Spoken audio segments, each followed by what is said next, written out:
നിങ്ങളുടെ ഇടയിൽ ഇപ്പോഴും ഉണ്ടോ ഇവരൊക്കെ? ഉണ്ട്, തീർച്ചയായും ഉണ്ട്. കാര്യം ഇവരെ എപ്പോഴും ഓർക്കേണ്ട കാര്യം, ഈ രാജ്യം നശിപ്പിച്ച അതിൽ ഇവർക്ക് വലിയ പങ്കുണ്ട്.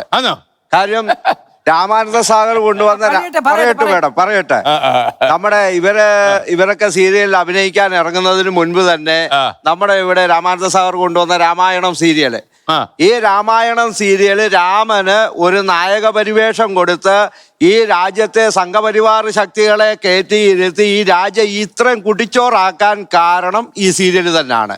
അതേപോലെ ഉത്തരവാദിത്വം ഇവർക്ക് ഇവരെ പോലുള്ള അഭിനേതാക്കളാണല്ലോ ഇതിനു മുമ്പുള്ളതും ഇനിയും. പ്രിയങ്കയുടെ ഒരു മറുപടി കേട്ടോ. അങ്ങനെയാണെങ്കിൽ ഈ സീരിയലിൽ വരുന്ന എല്ലാ ക്യാരക്ടറും ചെയ്യുന്ന അനുസരിച്ചാണോ ഈ ലോകം മുന്നോട്ട് പോണത്? ഞങ്ങൾ അഭിനയിച്ച് ജോലി ചെയ്ത് ജീവിക്കുന്ന ആൾക്കാരാ. താങ്കൾ പറഞ്ഞെന്താണ് ഈ സീരിയൽ കാരണം രാജ്യം കുട്ടിച്ചോറാക്കി?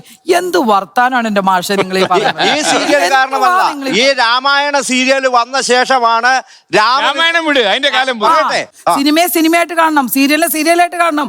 ഉള്ള അന്ധവിശ്വാസങ്ങളെ മുഴുവൻ ആൾക്കാരുടെ വിശ്വാസമല്ല, അന്ധവിശ്വാസങ്ങളെ ആവശ്യമില്ലാത്ത വിശ്വാസങ്ങൾ കുത്തിത്തിരിച്ചാണ് നിങ്ങൾ സീരിയൽ.